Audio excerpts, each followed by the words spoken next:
TV Batuíra Portugal, para lá do amanhã. A luz que vem de dentro. Suicídio, depressão pós-parto e terapia de vidas passadas são assuntos que fazem parte deste emocionante enredo.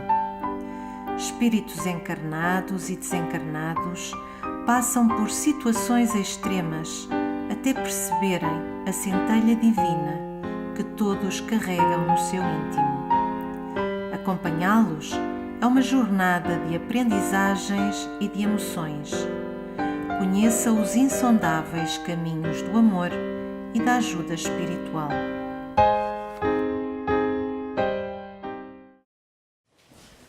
Boa tarde a todos. Sejam muito bem-vindos. Que a paz de Jesus esteja em nossos corações. O tema de hoje não é novo. Na verdade, já falei sobre ele há algum tempo atrás e achei por bem trazê-lo novamente, porque acredito que nós, como já foi comprovado em muitas pesquisas, utilizamos um pequeno percentual da capacidade no nosso cérebro, das nossas capacidades. E mesmo porque acredito que todo o tema é preciso ser reestudado, porque como nos grupos de estudo, os nossos estudos são sistemáticos, contínuos, não devemos nunca parar e devemos estar sempre a lembrá-los. Certa feita soube de uma história que um espírito chegava para comunicar e deixar uma mensagem a todos que estavam presentes na sala, numa reunião mediúnica, e ele dizia sempre: amai-vos uns aos outros. Depois, na reunião seguinte, ele dizia: qual é a sua mensagem de hoje? Amai-vos uns aos outros. Depois ele novamente voltava, outra mensagem: amai-vos uns aos outros. Até que perguntaram: mas ele diz sempre a mesma coisa? Aí ele falou assim: quando vocês aprenderem esta lição, passamos para a próxima. Portanto, precisamos estudar muito e repetir muito. Portanto, o tema de hoje é sobre a prece. E é um tema muito gostoso, um tema salutar, é um tema leve, um tema que nos toca. Porque assim como nós nos preocupamos com o nosso alimento do dia a dia, a prece é o nosso alimento, mas do espírito. Ela nos imuniza, ela nos protege, ela estabelece uma comunicação que nós vamos aqui ver. Qual será a prece mais eficaz? Aquela que é longa ou aquela curta? Será que a prece melhora-nos realmente? Melhora o ser humano? Então, isso é o que nós vamos tentar aqui estudar.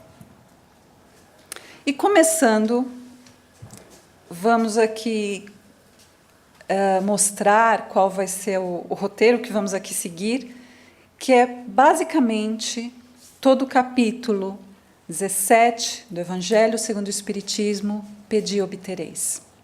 Porque aqui ele fala o que é a prece, a qualidade da prece, a ação da prece, como ela funciona, a sua eficácia, né, o acreditar, a cura, o amor, quais são os requisitos. E a maneira de orar, qual é a melhor maneira de orarmos? Porque é interessante que quando nós pedimos para alguém orar, muitos fogem da oração. E vamos aqui estudar um pouco. Portanto, começando pelo conceito da prece, aqui eu coloquei enxertos de várias obras, a começar pelo dicionário, que do latim precare, que é a origem da palavra, significa orar, pedir com seriedade, suplicar. Vinícius nos traz um outro conceito, que orar é sentir. é abrir o nosso coração, como se estivéssemos frente a frente com a espiritualidade, com Jesus, a quem nós endereçamos a nossa oração. Abrir o nosso coração. No Livro dos Espíritos, na questão 659, diz que louvar o que nós podemos fazer com a prece é louvar, é pedir, é agradecer. Ou seja, podemos aqui estabelecer 3 tipos de oração, 3 tipos de prece.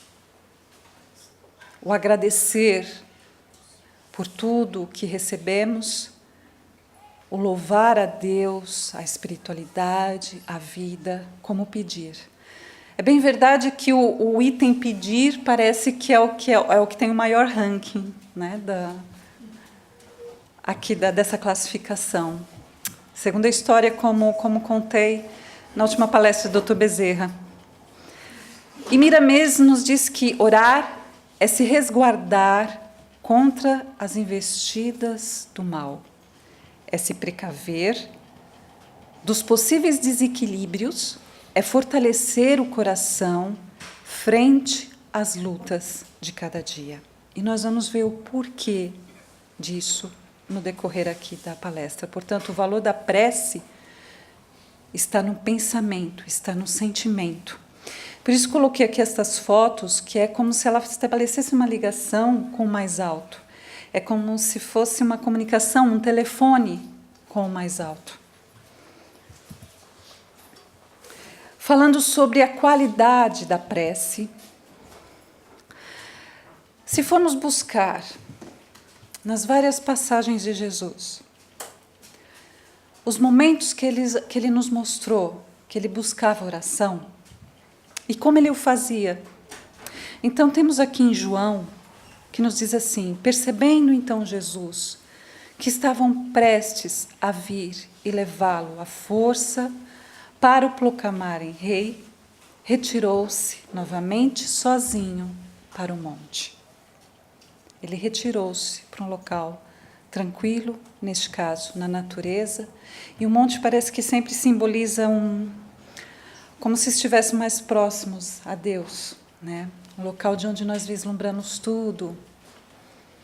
E sozinho, ele esteve consigo mesmo. Em outra passagem por Marcos, nos diz assim, que tendo-o despedido, subiu ao monte para orar. Lucas nos diz: passados quase 8 dias após o pronunciamento destas palavras, Jesus tomou consigo a Pedro, João e Tiago e subiu ao monte para orar novamente. Desta vez foi em coletivo, foi com mais pessoas. Podemos então fazer essa prece no coletivo, como aqui fazemos. Onde ela tem mais força, muitos pensamentos juntos. Marcos nos diz que de madrugada, em meio à escuridão, Jesus levantou-se, saiu da casa e retirou-se para um lugar deserto, onde ficou orando. O ambiente, a tranquilidade que se estabelece no local e que ajuda a oração. Portanto, é como nos diz exatamente o Evangelho. Quando quiserdes orar, entrei para o vosso quarto, e fechada a porta, orai ao vosso Pai. Não cuideis de pedir muito nas vossas preces, como fazem os pagãos, os quais imaginam pela multiplicidade das palavras é que serão atendidos. Ou seja, não é mesmo pela quantidade, mas é a qualidade que conta, a sintonia, o sentimento, o que expressamos através dessas palavras. E a nossa capacidade de nos interiorizarmos. Não é aquela necessidade do público, mas é a necessidade de conduzirmos a oração e podemos conduzirmos até juntos, como aqui Jesus orou no coletivo também. Mas essa necessidade de se interiorizar, se voltar para dentro de si mesmo. E sobre a ação da prece, as consequências. Nós sabemos, como aqui mostra, o som. ele é conduzido, ele nos chega através do ar. Portanto, o ar é o veículo do som. Assim como o sonar dos golfinhos, aquele sonar onde ele percebe, né, outros animais, percebe alguém em apuros. E é uma coisa que nós não vemos, mas sabemos que isso existe e que tem um veículo. Portanto, no caso da oração, é através da nossa vontade que recebe o impulso e o nosso pensamento chega através do veículo que é o fluido universal. E isso está comprovado, sabemos pela telepatia, sabemos os pensamentos que nos chegam, essa comunicação que existe e que ainda está sendo muito estudada, e vamos mostrar algumas dessas provas científicas.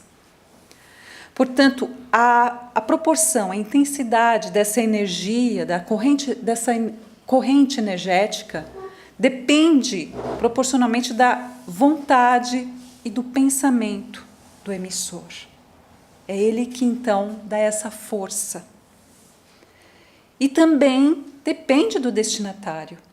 A recepção vai depender também da vontade e do merecimento do destinatário, da sintonia. Já falamos outrora sobre isso, quando falamos sobre o pensamento, a vibração e a sintonia. Portanto, isso tecnicamente. Continuando no Livro dos Espíritos, na questão 660, os Espíritos nos colocam que a oração, ela não suprime de imediato os quadros da provação, mas renova-nos o espírito. Portanto, quando nos perguntam se ela chega, se ela é escutada, ela é sempre escutada, desde que não seja aquela prece maquinal que é só com os lábios, que não está sendo sentida com o coração.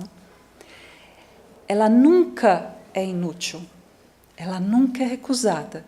Há sempre uma resposta. Nem que seja a resposta que a pessoa espera, mas pelo menos algo que vai fortalecê-la, alguma resposta que vai mostrar-lhe o caminho. Portanto, ela nos imuniza, ela nos faz criar anticorpos para as muitas situações difíceis a enfrentarmos. É o nosso apoio. André Luiz, no livro Ação e Reação, muito interessante essa obra, e nos explica sobre a dor, porque as pessoas perguntam, eu orei e não consegui a cura. Buscam, né, os recursos da oração e não conseguiu a melhora.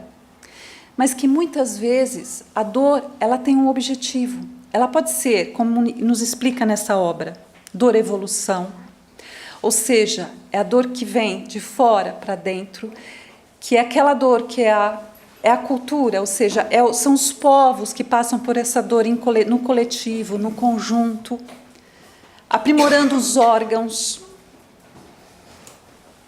aprimorando a cultura e a inteligência. E precisamos da dor para aprendermos, né? Para aprimorarmos isso. Então, é um aprimoramento. Existe a dor expiação, ou seja, essa já é por erros cometidos no passado. E existe também a dor auxílio. E qual é essa? É aquela onde o órgão, ou seja, o nosso organismo, precisa daquela debilidade, porque é aquilo que nos faz controlar para que não tenhamos novas quedas. E há casos onde, muitas vezes, através do passe, por exemplo, através da oração, a pessoa, ou seja, a espiritualidade transmite algo para amenizar a dor, mas não pode suprimi-la no todo. Porque aquela dor de estômago é o que faz ele obedecer às regras alimentares para não extrapolar e não ir para comidas gordurosas, para não ir para o álcool. Faz a pessoa manter a linha, até que esteja realmente controlado. Essa é uma dor auxílio. Portanto, há que se pensar o que pedimos, o que oramos. Coloquei aqui esse quadro da cruz, esse rapaz está tentando, né, atravessar ali aquele, digamos, o beco, com a sua cruz. Mas como ele queria abreviar, né, como ele queria sofrer menos, ele cortou a cruz antes de chegar aqui. E agora que precisava dela, não a tem. Então, portanto, muitas vezes a dor que hoje temos vai nos ajudar a superar provas no futuro. Por isso que ele fala que é curta, não consigo, mas é porque aquilo tem a sua função. Outra, no Evangelho, neste capítulo que estamos a tratar aqui, que é todo ele, a prece tem por efeito atrair a salutar inspiração dos espíritos bons, granjear deles força para resistir aos maus pensamentos, estabelecer a sintonia, para que consigamos ver uma solução. No livro, na obra Ação e Reação, que era a que eu estava até a falar há pouco, nos diz assim, que a prece faculta-nos a aproximação com os benfeitores que nos presidem os passos, auxiliando-nos a organização de novo roteiro para a caminhada segura. Ou seja, quando estamos lendo, aquela leitura salutar, a gente pensa que está sozinhos, quando nós estamos assim, muitas vezes rodeados de espíritos. Né? Estamos aqui neste número, podemos estar em muito mais de desencarnados. Isso em todo lugar. Portanto, há outros estudando conosco, há outros assistindo a palestra conosco, há outros vendo aquele filme ou de terror conosco, ou aquele filme romântico, um filme salutar, ou aquele documentário. Então, temos companhias. A oração é algo que atrai essa companhia. Nós mudamos a nossa vibração. Certa feita, na reunião mediúnica, o obsessor dizia assim, não consigo me aproximar delas. Uma está sempre estudando, a outra está sempre orando. Ou seja, ele não conseguia ali a disponibilidade mental delas para poder envolvê-las, para poder influenciá-las. Há um caso de uma trabalhadora da casa espírita, onde nós precisávamos, havíamos várias salas de passes e ficamos sem um coordenador numa das salas e precisávamos eleger um coordenador. Então, veio depois a resposta da espiritualidade que o coordenador eleito era uma companheira. Eu até conheci há pouco ela, mas era uma companheira que eles diziam que era a que estava mais próxima a eles porque ela orava muito. E sabe por que ela orava muito? Porque ela havia perdido o filho pequeno, havia desencarnado. Portanto, ela orava muito por aquela criança, estava sempre em prece. E eles falaram que ela estava mais suscetível de receber a influência dos benfeitores. Faz-nos pensar. E a gente pensa assim, né? E eu era muito assim. Pedi a minha mãe para orar, porque a gente diz que as mães estão assim, né? Com a espiritualidade lá em cima. As mães estão sempre, para pedir pelos filhos, são as mães. E a gente vê na reunião mediúnica o como as mães intercedem por nós. Seguindo ainda no Evangelho, aquele que não se considere suficientemente bom para exercer salutar influência, não deve abster-se de orar, com a ideia de que não é digno de ser escutado. Então, há muitos que se recusam a orar, pensando que não tem condições, que não é digno da oração, quando, na verdade, é um recurso que é facultado a todos nós e que há sempre uma resposta, há sempre uma sintonia, sendo feita de coração. Certa feita, vi um filme onde, ou era um filme ou era uma novela, não me lembro, onde era um obsessor, ele estava completamente envolvido pela ideia da vingança. E haviam outras pessoas na sala. A pessoa com quem ele queria se vingar estava armada e ele tentou envolvê-la para que ela deixasse cair a arma. Só que, lá está, alguns espíritos que não estão fortalecidos o suficiente vão tentar ajudar a outros e acabam por atrapalhar. Ou seja, mais vale o buscarmos o equilíbrio para nós mesmos. Quando estivermos bem, aí estaremos em condições de ajudar o outro. E acontece muito isso. Então, no que ele tentou envolver, naquela ideia obsessiva, a pessoa acabou por disparar a arma num ente querido dele, que era uma criança. Então, ele se arrependeu imenso. A culpa e o remorso pelo pensamento o conduziu para o umbral, como vemos nas narrativas de André Luiz. Então, foi pelo remorso, pelo seu pensamento de dor, por ter feito aquilo, ele foi para lá. De repente, ele, naquele ambiente, em sofrimento, começa a abrir o seu coração e pede para que um anjo, para que Deus o inspire. E aí aparece justamente o anjo de guarda dele e diz assim: eu só estava à tua espera, eu estava sempre do teu lado, só estava à tua espera para que você abrisse o coração para mim e não para coisas negativas. Mas a sintonia estava tão ali que ele não via o anjo de guarda. Só foi quando ele abriu o coração é que o anjo de guarda conseguiu se aproximar dele. E aí ele disse assim: por favor, ore por aquela criança que eu prejudiquei. Aí o anjo de guarda fala: mas você mesmo pode orar. E a sua oração vai ser melhor escutada, porque é você que está a sofrer. Então, é para nós um exemplo. Continuando. Falando sobre a eficácia da prece e como nos diz o Evangelho, que nos diz assim: há quem conteste a eficácia da prece, com base no princípio de que, conhecendo Deus, as nossas necessidades tornam-se inútil expô-las. Mas, como Jesus mesmo nos ensinou, nós temos que buscar, temos que pedir, buscar para achar. Como nos diz, batei e abrir-se-vos-á. Para estabelecer a sintonia, porque nós estamos numa condição que precisamos uns dos outros, precisamos de ajuda para crescermos juntos. Nós somos dependentes uns dos outros, nós não crescemos sozinhos, crescemos no coletivo. Como nos diz Jesus na sua maior regra, no seu maior mandamento: amai-vos uns aos outros, precisamos uns dos outros. Tanto a eficácia da prece nos ajuda que tenho vários exemplos. Uma vez, uma companheira estava bastante alterada porque havia recebido uma carta das finanças com uma dívida.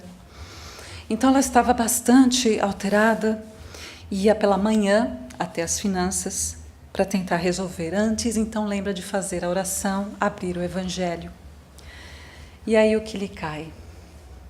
A verdadeira riqueza. Todo aquele capítulo, né, da servir a Deus e não a Mamon. A verdadeira riqueza. Na mesma hora que ela começou a ler aquilo, toda aquela exaltação que ela estava, né, aquele ruído que estava dentro dela, aquela aflição, fez assim. Ela falou: é verdade. Há coisas muito mais importantes do que essas. Eu não posso perder a minha harmonia, o meu equilíbrio. Influenciada por uma derrocada financeira, seja ela qual for. Há que se seguir em frente. Foi o que ela pensou. E agradeceu. Quando chegou nas finanças, novamente ali na porta, viu aquela fila, bom, vou continuar lendo o Evangelho. E foi abrir ao acaso de novo, no mesmo capítulo, o emprego da riqueza. Ela falou: realmente eu tenho que ler tudo isso aqui. Realmente é para poder acalmar e ver que há coisas mais importantes, o espírito. E nós vemos no mundo atual o que mais está nos prejudicando. É quando a preocupação da matéria vem à frente. Outra feita, que eu já contei aqui, eu acho que vale a pena lembrar: a mãe com o filho exaltado, sempre a falar alto com ela, e ela já perdendo o controle, não sabe o que fazer, até que se tranca no quarto, abre o Evangelho em oração, e o que lhe cai? A outra face. E vem pela oração a intuição a ela: na verdade, você já sabe o que fazer. É isto que você deve fazer. Portanto, se estivermos atentos, se abrirmos o nosso coração, nós conseguiremos sintonizar, conseguiremos essa resposta. Continuando. No livro também de André Luiz, as obras de André Luiz mostram-nos muitos exemplos sobre a prece.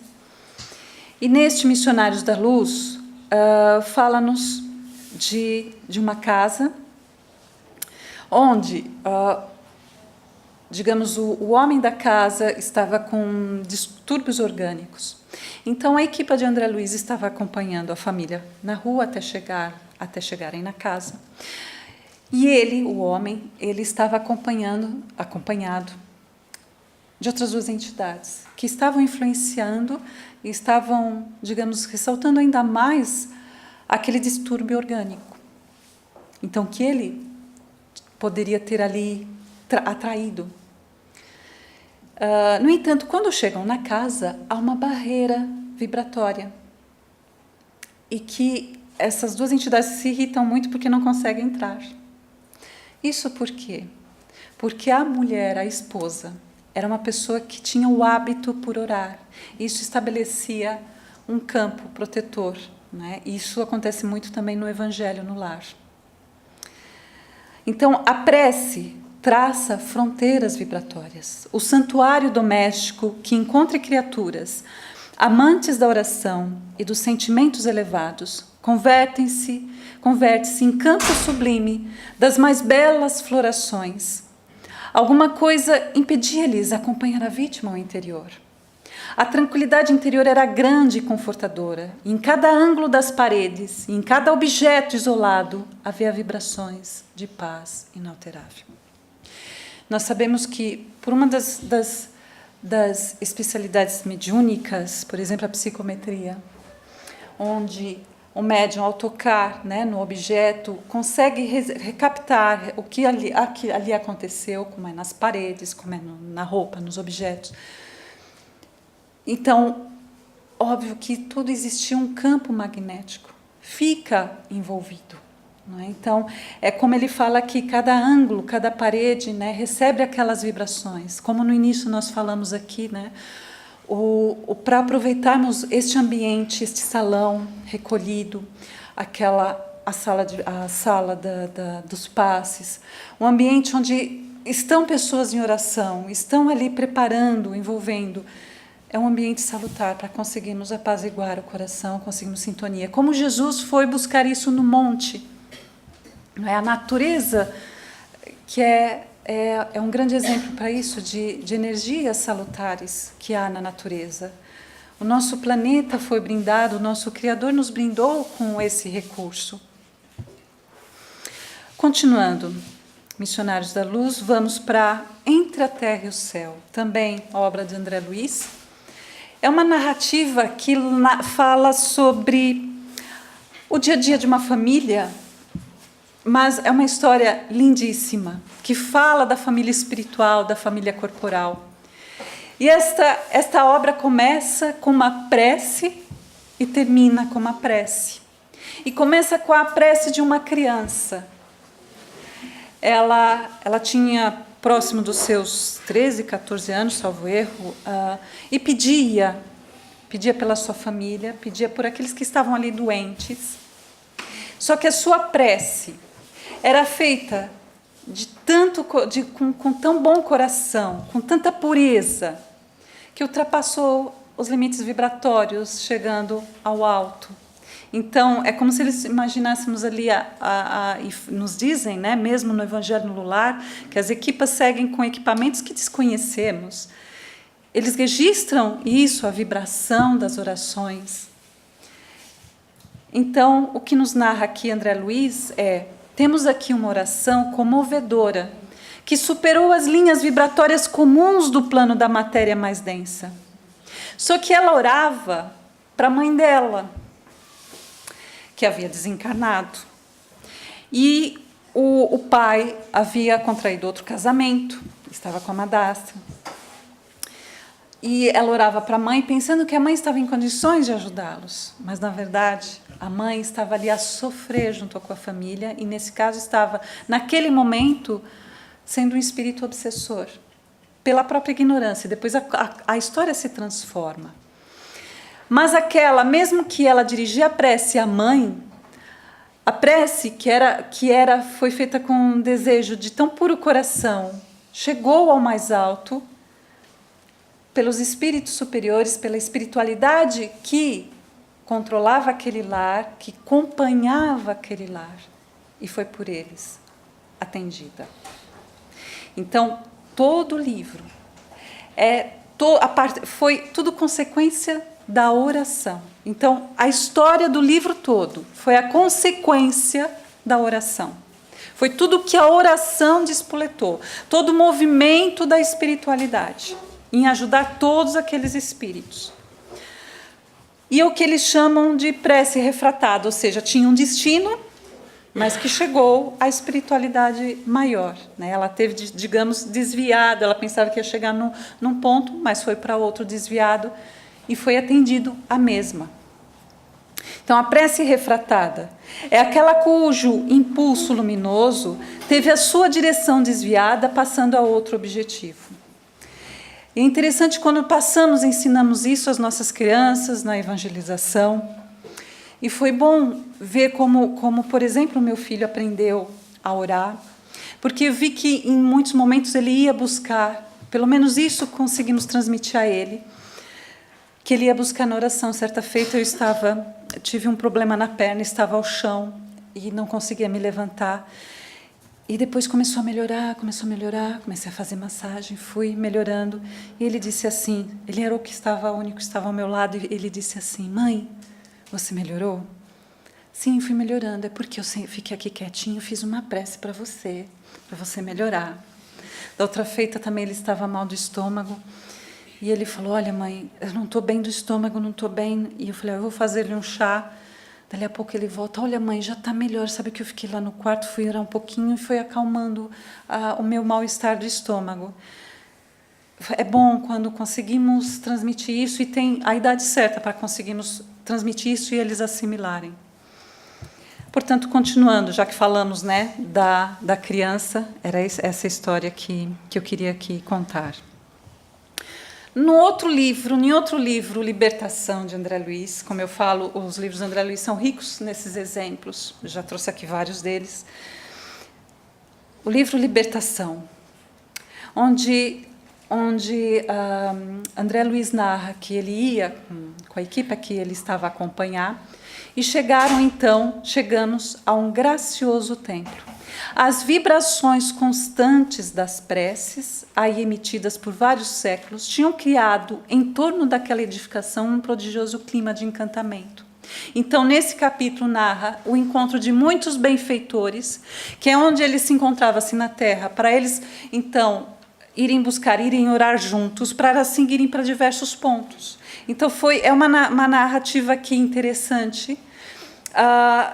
Quer dizer, olha como falei há pouco, né? Quando André Luiz fala que as paredes ficam impregnadas, o ambiente fica protegido, fica impregnado com aquelas orações, os nossos lares ficam, né? Como mostrei nesses exemplos. Nesse caso é de um templo, onde as orações que foram feitas ao longo do século e as orações de coração foram ali impregnando todo o ambiente salutar.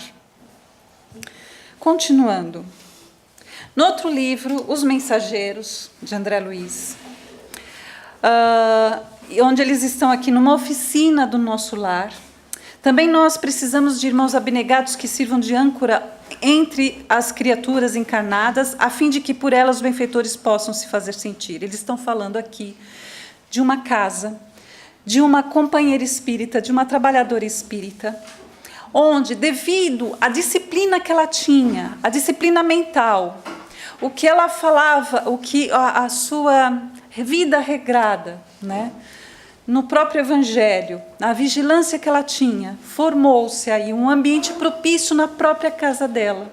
Quando fazia o Evangelho no lar, iam vários benfeitores estudar junto, então se reuniam e falavam na narrativa, né? Eles intuíam, né, na abertura do livro, e vários estavam presentes. Então, como eles falam aqui, que muitas vezes eles precisam dessas âncoras para ir buscar ajuda, para ir buscar, como muitas curas são efeitos físicos, é preciso também de trabalhadores, e quem tenha o ectoplasma, eles vão buscar apoio, mesmo vibracional, nesses lares. Quando coloco aqui, portanto, o livro e as palavras saindo luz, porque realmente há livros que nos iluminam, suas palavras são aquele acalento. Quando a gente lê as obras de Chico, aquilo vem imbuído de uma tal vibração que nos envolve, e é impossível não ficarmos bem. No meu caso em particular, a leitura acalma-me imenso, faz-me centrar novamente, né?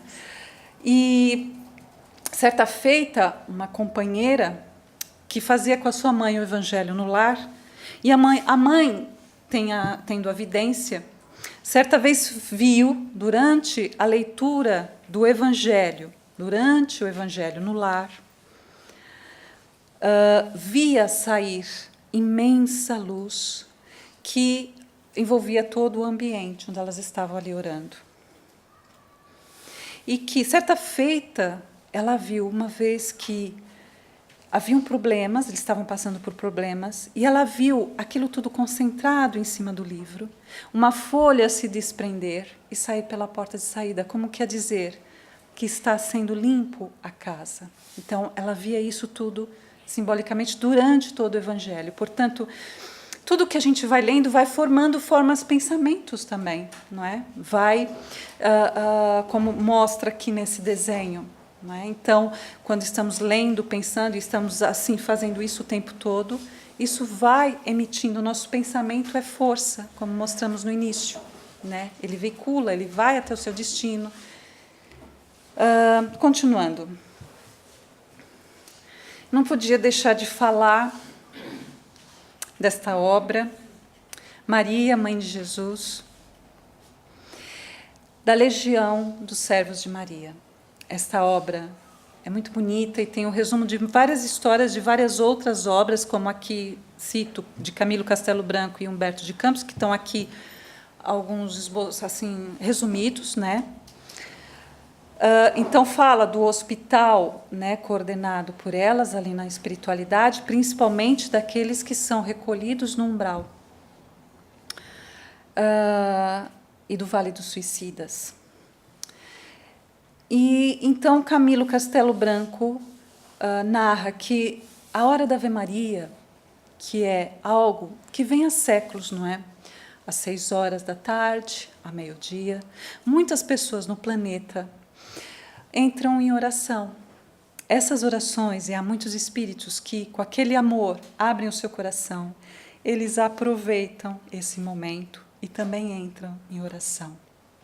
Esse conjunto, nós não fazemos ideia de que isso como harmoniza o planeta, né? A prece no coletivo, como harmoniza. Também é narrado por Humberto de Campos sobre o mês de maio, nos 2 planos, que é quando as pessoas, principalmente naquele dia que simbolicamente ali, né, fazem o 13 de maio, né, fazem aquela homenagem, né, aqui a Nossa Senhora. Eles aproveitam esses momentos onde as pessoas elevam o seu pensamento, entram em oração, para estabelecer então a sintonia. Então, é importante, né? São interessantes essas narrativas. E é como nos lembra aqui nessa obra que só a inspiração maternal será bastante caridosa para erguê-los novamente para Deus, ou seja, aqueles que eram acolhidos no umbral e nos Vales dos Suicidas. As mães, e tinha que ser a Legião dos Servos de Maria, a força das mães, a proteção e escudo que elas têm pela própria oração, de chegar a todos os espíritos sofredores, de chegar aos seus filhos. Só esses corações abnegados que se reúnem na espiritualidade. Falando um pouco da parte científica da prece, vamos passar aqui rapidamente. Como nos diz a Gênese, a tudo isso que nós espíritas já sabemos e que tanto divulgamos, soma-se a comprovação científica dos benefícios da prece. Então, eu trouxe aqui várias onde foi pesquisado, quem pesquisou, sobre a eficácia, o poder da prece. São diversas, digamos assim, que nesses últimos anos, digamos que nos últimos 50 anos, foram intensas, foram intensificadas, aumentadas até a quantidade de pesquisas sobre isso. E todas vêm falar da eficácia, do efeito que isso faz. Mas falando aqui mais à frente, aqui também no nosso livro Momentos de Oração, que está muito bem no início, ele explica muito bem o que nós colocamos aqui durante toda essa palestra, as pesquisas, tudo isso aqui é aqui citado, a recuperação rápida dos pacientes. É interessante que o Dr. Décio fez numa das jornadas, falou sobre o valor terapêutico da prece. E ele falou da parte dos doentes terminais, onde fizeram uma pesquisa, que esse foi o caso mais insólito, digamos assim, foi o caso diferente, onde eles não melhoraram, eles desencarnaram. E aí o Dr. Décio coloca assim, e não teve eficácia? Na verdade, ajudou eles a desencarnarem, a se desapegarem, né? Porque ele falou que muitos que estão ali estão tão apegados, estão em tanto sofrimento, que ele mesmo, como médico, ali dentro naquela ala, ele dizia, companheiro, está tudo bem, sua família está bem, você pode partir em paz, porque ele vê que a pessoa está ali em sofrimento. Ele falou que a pessoa parte, e parte tranquila. Porque muitas vezes é aquele... Então, a prece ajuda-os a se aliviarem. Foi o que ele falou nessa palestra, foi interessante. Nesta obra, não é espírita, mas eu achei interessante, do Dr. Oz, que é um médico conhecido, e que tem um programa de televisão, essa obra Curar com o Coração.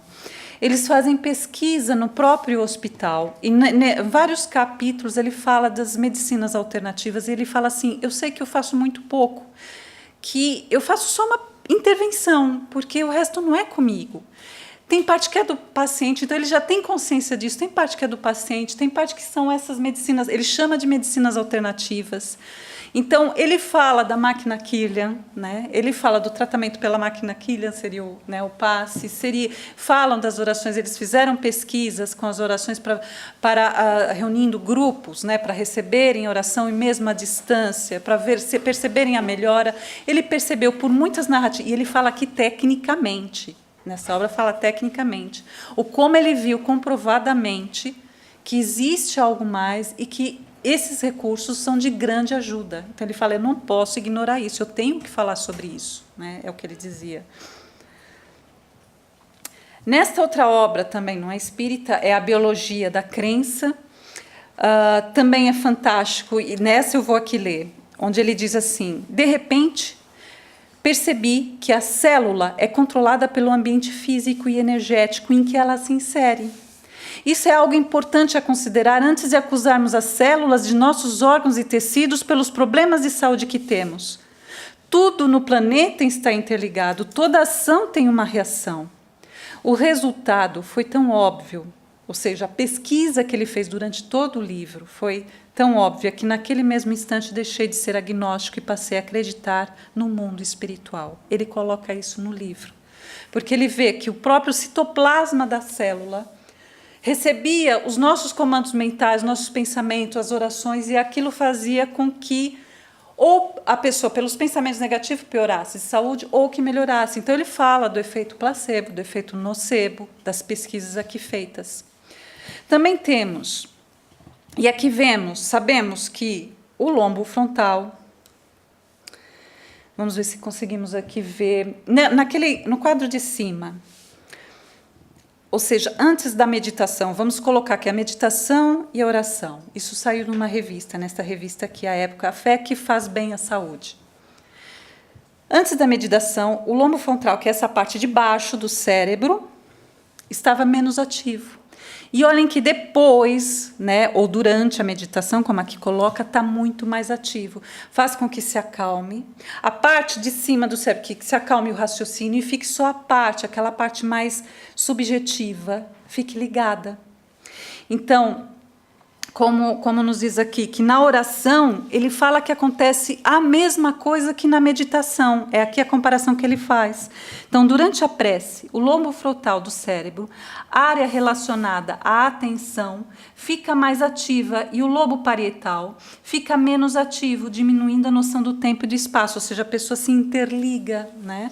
Ela perde aquela noção do tempo e espaço. E os efeitos são semelhantes, então, com a meditação. É uma reportagem toda interessante. Não podemos mais nos delongar aqui, porque está terminando nosso tempo. Sobre a maneira de orar, portanto, já vimos que não é pela quantidade. Como nos diz no Evangelho, nesse capítulo todo que estamos a estudar, né, no capítulo 17, rogai-lhes que vos conceda os bens mais preciosos da paciência, da resignação e da fé. Já vos tende lembrado de pedir pela vossa melhoria moral? Como na história que contei da palestra do Dr. Bezerra, né, como ele ficou triste quando via que as pessoas pediam só, às vezes para até prejudicar outras, e Santo Antônio de Pádua, que veio ao seu socorro explicar, mas temos que ajudá-los, assim como Jesus se preocupou na distribuição do pão, do peixe, tem a parte da matéria. Ele falou, vamos continuar. Por enquanto é assim a preocupação deles, a maior preocupação. Tem uma história interessante, vou contar só esta aqui agora, onde um senhor chegava na igreja, só entrava assim e dizia, oi Jesus, eu sou o Zé. E saía rapidamente. Curta, mas ele dizia com o coração, ele não queria falar palavras assim, não sabia falar palavras bonitas como ele pensava assim. Oi Jesus, eu sou o Zé. O pároco da igreja até achou estranho, por que ele faz mas o senhor vem aqui fazer o quê? Eu venho fazer uma prece muito rápida. Mas ora tão rápido que o padre achou estranho, ou que ele estivesse observando para querer roubar alguma coisa. Mas não. Certa feita ele ficou doente. E na ala onde ele ficou, ele exerceu uma grande influência sobre os demais, devido à fé dele, à energia positiva dele. Então, uma vez, certa feita, foram umas freiras visitar, como passavam com todos os pacientes, e chegaram a ele e diziam, olha, você não recebe visitas? Elas observaram que aquela cadeira estava sempre vazia. Eu recebo sim, todas as tardes eu recebo uma visita aqui. Sim, sim. Eu recebo a visita de Jesus. Ele vem aqui e fala assim, oi Zé, eu sou Jesus. Vim te visitar. Portanto, é pela nossa confiança, não é mesmo a quantidade, mas é a qualidade. Muitas vezes precisamos da música para serenar, do ambiente, das imagens da natureza, para irmos nos conduzindo e abrindo os nossos corações. Portanto, a coletânea que está no Evangelho segundo o Espiritismo é o último capítulo do Evangelho. Não são fórmulas que a espiritualidade quis ali colocar, foi simplesmente para que ajudasse, apoiasse a nos focarmos a nossa atenção no qual seria o tipo de pedido. Seria um exemplo onde eles coletaram de diversos espíritos. Portanto, como diz Lucas, né, Senhor, porque como eles pediram, né, Senhor, ensina-nos a orar. Então, a prece mais importante é mesmo a do sentimento, a do coração. Essa é a principal. Vamos terminando. Eu tinha mais exemplos aqui, mas vamos passar aqui. Temos no nosso lar o exemplo do Bosque das Águas, como a música e a oração é feita nessa obra de André Luiz. Eu falei quase todas as obras aqui de André Luiz no nosso lar. E como nos diz Santo Agostinho, cantar é orar 2 vezes. Quando o ambiente muda. No livro A Reforma Íntima, Caiba Chuto nos coloca como que a oração nos ajuda a irmos nos transformando, batemos a cabeça, mas através da oração e digamos, num movimento cíclico, contínuo. É oração, é o estudo, é a busca da informação, do diálogo, de falar com outras pessoas, é que vamos pensando e vamos refletindo e a transformação vai sendo feita. São recursos que utilizamos para que consigamos superar muitas das nossas dificuldades, para que consigamos nos transformar. Portanto, estou acabando quase às 6 horas mesmo. A mensagem final que aqui deixo, desse pássaro ferido, que mesmo a meio das tempestades, neste caso foi um soldado americano, no momento espírita, onde é narrada essa história, onde ele ficou deficiente, quando então foi para a guerra, e ele nos deixa a seguinte mensagem. Pedi a Deus que me desse forças para tudo conseguir. Fui feito fraco para aprender a obedecer. Pedi a Deus a saúde para realizar coisas grandiosas. Fui feito doente para realizar coisas difíceis. Pedi a Deus por riquezas para comprar felicidade. Fui feito pobre para vender sabedoria. Pedi a Deus que me concedesse poder para que os homens necessitassem de mim. Fui feito insignificante para sentir a necessidade de Deus. Pedi a Deus por tudo isso para poder gozar a vida. E Deus me deu a vida para poder avaliar o seu gozo. Não recebi nada do que pedi, mas obtive tudo aquilo que esperava ganhar. A despeito dos meus erros, as preces que não fiz foram atendidas.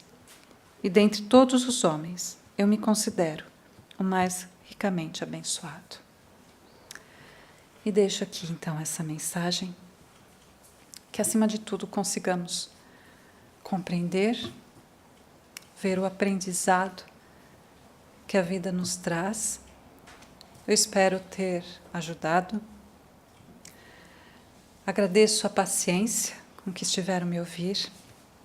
Desejo a todos muita paz. Obrigada.